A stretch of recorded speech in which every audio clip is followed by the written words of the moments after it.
Welcome everyone. The topic of this video is agents of pollination of lesson asexual and sexual reproduction in plants. Already we know the process of pollination, which is nothing but the transference of pollen grains from anthers to the stigma of the pistil is called as pollination. So in this video, let us see agents of pollination. So the agents may be of wind, water, insects, etc.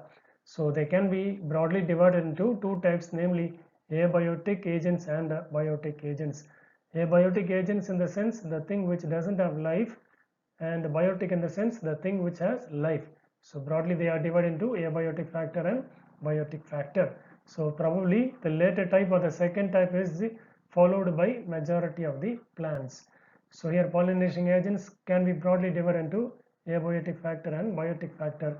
So among the abiotic factor, wind as well as water are the two important factors, whereas in case of biotic factor, birds, insects, bats happen to be the biotic factors for pollination. Pollination can be broadly divided into two types, namely self-pollination, also known as autogamy, and cross-pollination, which is also called as allogamy or also known as xenogamy. So regarding this, we saw in the early video, and in this video let us see the agents of pollination, which comes under cross-pollination. So they are of two types, namely abiotic agencies and biotic agencies. So among abiotic agencies, they are of two types, namely wind pollination as well as water pollination. So wind pollination is usually known as anemophily, and water pollination is also called as hydrophily. So among biotic agents, there are many important organisms which are involved in pollination. So some of them are given as follows. It can be brought out by beetles, so to known as cantharophily. So once when pollination is brought out by moths, it is called as phalinophily. So once when it is brought out by bees, it is called as melitophily. Psychophily is a type of pollination brought out by the butterflies. If it is caused by snails, then it is known as malacophily. If birds, then it is known as ornithophily. So Caroterophily is nothing but pollination brought out by bats, and myrmecophily when it is brought out by ants. The first abiotic agent of pollination is happened to be by wind. The type is called as anemophily. So pollination by wind is usually known as anemophily, and the pollinated flowers are called as anemophilous. The wind pollinated plants are generally situated in wind exposed regions, so they are usually found in the open areas where wind is more. So anemophily is chance event, it occurs randomly. Therefore, the pollen may not reach the target flower effectively and are wasted during the transit from one flower to another. So the pollen grains are usually wasted in this type of pollination by the wind. So randomly they may get a suit with the stigma of the female flower. So the common examples of wind pollinated flowers happen to be grasses, sugarcane, bamboo, coconut, palm, maize, etc. happen to be the anemophilous plants.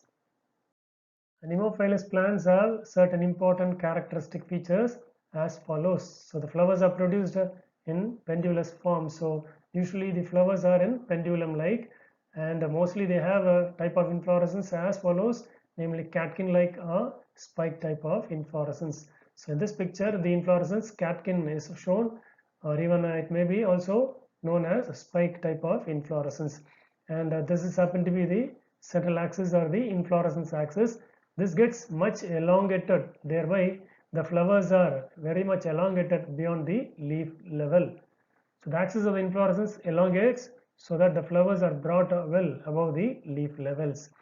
The perianth is absent. If present, they are highly reduced. So the flowers are very small in size, inconspicuous, colorless, not scented, so they do not produce any odor. They do not secrete nectar at all. Here nectar is not necessary in case of wind pollination, so no secretion of nectar. In anemophilous flowers, the stamens are numerous in number, filaments are very long, exerted, and versatile. Versatile in the condition where the anthers are present crosswise or in T-shaped manner on the filament. So anthers produces enormous quantities of pollen grains also when compared to the ovules available for the pollination. So depending upon the ovule number, the anthers happen to be enormously more produced for the availability for pollination. So they are very minute in size, light in weight, as well as they are very dry enough so that they are easily carried by longer distances by the wind. So in some plants, anthers burst violently or with a huge noise and release the pollen into the air. Example, Urchika. Stigmas are comparatively large as well as they protrude out from the flowers. So in this picture it is clearly shown the stigma is said to be very large in size and they protrude out from the flower. So sometimes they are also branched and they do contain feathers. So these adaptations are responsive for catching the pollen grains. So generally they contain one ovule. Plant produces flowers before the new leaves appear, so which is very important. So before the occurrence of the new leaves, the plant produces flowers so that pollen can be carried without hindrances of leaves or any obstructions are avoided. Next is pollination in maize. The scientific name of maize is Zea mays. Usually the maize plants are monoecious. Monoecious in the sense male flowers and female flowers are born in the same plant but in different areas. And also the flowers happen to be unisexual. So unisexual in the sense the flowers will be of one sex. The male inflorescence is usually called as tassel and they are born terminally or in the tip. So this is happen to be the male inflorescence known as tassel and they are born on the tip areas. And the female inflorescence is called as cob. They are laterally at the lower levels. So this is happen to be the female inflorescence known as cob and they are located in the lateral or the lower levels. So maize pollen grains are large in size as well as they are heavier in weight and they cannot be carried by light breeze. So during the light breeze at times the maize pollen grains cannot be easily carried by the light breeze. So however, the mild wind shakes the male inflorescence to release the pollen which falls vertically below. So at the time of mild wind, vertically the pollen grains can be fall from the male inflorescence straight away vertically to the female inflorescence. The female inflorescence has long stigma which is silky like measuring up to 23 centimeter in length which projects beyond the leaves.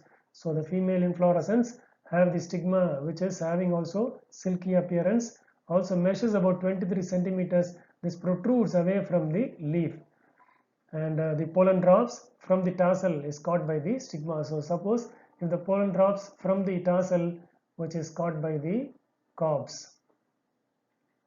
The second abiotic agent of pollination is by water known as hydrophily. So pollination caused by water is called as hydrophily and the flowers are known as hydrophilous flowers. Examples happen to be Vallisneria and Hydrilla. So there are several aquatic plants whereas only in few pollination occurs by water. So there may be quite a large number of aquatic plants even if there are aquatic plants many, but in few plants the pollination occurs by water. The floral envelopes or the floral parts may be usually absent in aquatic plants. If present, they are very much reduced. So in water plants like Egonia and water lily, pollination does not occur by water, but they do occur by wind or by insects.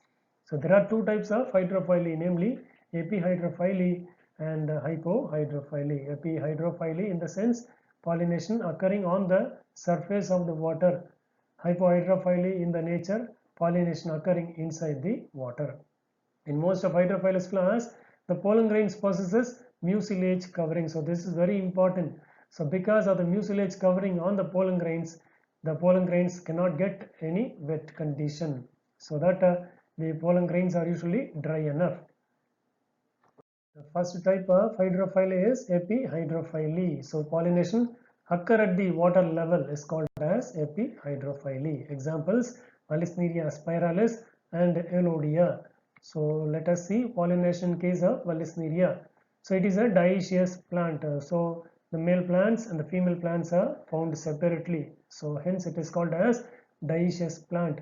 So they are submerged under the water level. So this is said to be the water surface. Completely the plant gets submerged under the water and they also have roots. Just the roots are present under the soil. So a female plant bears solitary flowers which rise to the surface of the water level. So this happen to be the female plant. So just in case of this female plant, there is a solitary female flower which is extended up to the surface of the water surface and using a long coiled stalk at the time of pollination. So the female plant also possesses a long coiled stalk. So a small cup-shaped depression is formed around the female flower on the surface of the water. So once when we see the tip of the flower, there is a very small cup-shaped depression which is near the surface of the water. In this picture it is clearly shown this is said to be the male Vallisneria and this is said to be the female Vallisneria.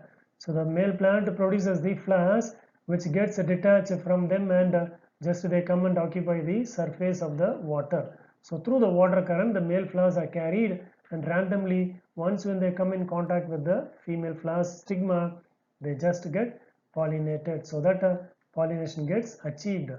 So the male plant produces male flowers which get detached and float on the surface of the water. As soon as the male flower comes in closer to a female flower, it gets settled in the depression and contacts with the stigma, thus pollination is achieved. So later the stalk of the female flower coils and brings back the flower from the surface to the underwater where fruits are produced. So after pollination, the female flower just coils and brings back the flower to the underwater, so thereby fruits are produced. The second type of hydrophilous agent is hypohydrophily, where pollination occurs inside the water, as in case of Zostera marina and Ceratophyllum. So Zostera marina is a submerged marine seagrass and pollination takes place under the seawater. So this happens to be the seagrass where pollination occurs inside the seawater. So usually the pollen grains are long, needle-like and they are shed under the water. So the pollen grains just they are shed in the seawater. So both the specific gravity of the pollen grain and the seawater are same so that the pollen grains float freely in the water. So the stigma is very large as well as they are long. So this condition where the pollen comes in contact with the stigma and gets coiled around the stigma, thus affecting the pollination. Next is biotic agents of pollination, which is happened to be zoophily. So pollination brought out by animals is called as zoophily and the flowers are known as zoophilous flowers. So animals that can bring about pollination may be like birds, bats, snails and insects as shown here. Bees, birds, butterflies, bats as well as beetles are responsible for pollination. Of these, insects are well adapted to bring about pollination. So probably the insects happen to be the adapted animals for bringing very well pollination. So larger animals like primates, lemurs, so the lemur is shown here which is happen to be a primate, and arboreal rodents like squirrels, reptiles like gecko lizard is shown here, and everyone know about the garden lizard. So these are also happen to be the pollinators. First type among zoophily is ornithophily, where pollination brought out by birds is happen to be ornithophily. So common plants like Erythrina, Bombax, Stygium, Bigonia and Sterlitzia are some common plants for birds. So hummingbirds, sunbirds and honey eaters are some of the birds which regularly visit flowers and bring about pollination. So here a hummingbird is shown which is sucking the nectar from the flowers. So the ornithophilous flowers have certain important characteristic features. So this question is very important from 5-mark point of view. So the flowers are usually large in size and the flower shape is happen to be tubular, cup shaped or urn shaped. The flowers are very brightly colored like red, scarlet, pink, orange, blue and yellow that attracts the birds for pollination. So the flowers are scentless or they do not produce any odor and they produce nectar in large quantities. So pollen and nectar form the floral rewards for the birds visiting the flowers. So the floral parts are very tough as well as leathery to withstand the powerful impact of the visitors. So the birds may damage the floral parts, hence the floral parts are very tough enough as well as leathery to withstand from the birds. So the second type is Cheiropterophily. So pollination carried out by birds is called as Cheiropterophily. So some common examples are Kigelia africana and Adansonia digiteca. So in this picture, the plant Kigelia africana is shown. So bats are nocturnal in nature. Nocturnal in the sense they are active at the night time and usually they are attracted by the odor of the flowers that open at or after the dusk. So these plants opens the flowers at evening or night time after the sunset. So the bats get attracted from the odor of these flowers. So the Chiroptera of flyless plants flowers are borne singly or in clusters. So sometimes the flowers may borne singly as well as in groups.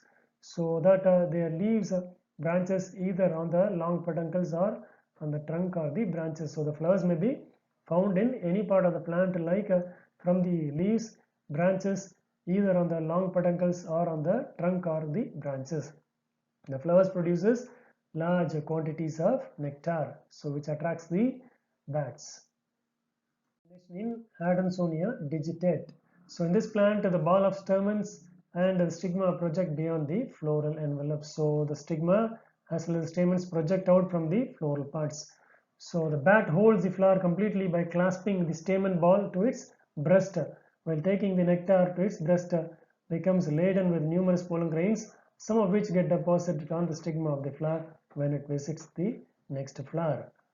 The third type is Malacophily, where pollination is brought out by slugs and snails are called as Malacophily. Slugs are nothing but shell-less gastropods, and snails, of course, they are also the gastropods of the phylum Mollusca.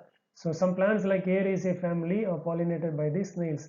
So the flower shown here is belonging to the family Aeraceae, and here the lemna plants are shown. So both these plants are pollinated by the slugs or snails.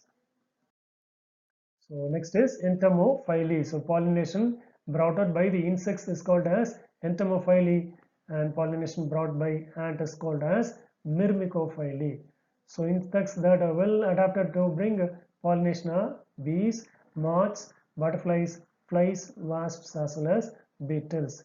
So these insects, bees are the main flower visitors and dominant pollinators. So insects are chief pollinating agents, and majority of angiosperms are adapted for insect pollination. So probably most angiosperms flowers gets pollinated by the insects like beetles as well as by bees. It is the most common type of pollination in the angiosperms. The characteristic feature of entomophilous flowers are as follows. Flowers are generally large, or if small, they are aggregated in dense. So usually the flowers are very large in size. If they are small in size, they are aggregated in a dense manner, or they are grouped together in a clumped manner. So example, Asteraceae flowers. Flowers are very brightly colored. So here the plants are shown here happen to be poinsettia and bougainvillea. Usually they are very brightly colored. Petals or even the floral accessory parts are also very brightly colored. So the adjacent parts of the flowers may also be brightly colored to attract the insects, as shown in the picture like poinsettia and bougainvillea. Entomophilous flowers are scented as well as they produce certain odor, and they also produce large amount of nectar. So flowers in which there is no secretion of nectar are certain flowers they do not produce nectar at all. In such cases, the pollen is either consumed as food or used in building up their hives, as in case of honeybees use these pollen grains for consumption, as well as they also use the pollen grains for building up their hives. So pollen and nectar are the floral rewards for the visitors. Sometimes the flowers pollinated by flies, beetles emanate a foul odor to attract the pollinators. Certain flowers, they produce the foul odor which attracts the insects.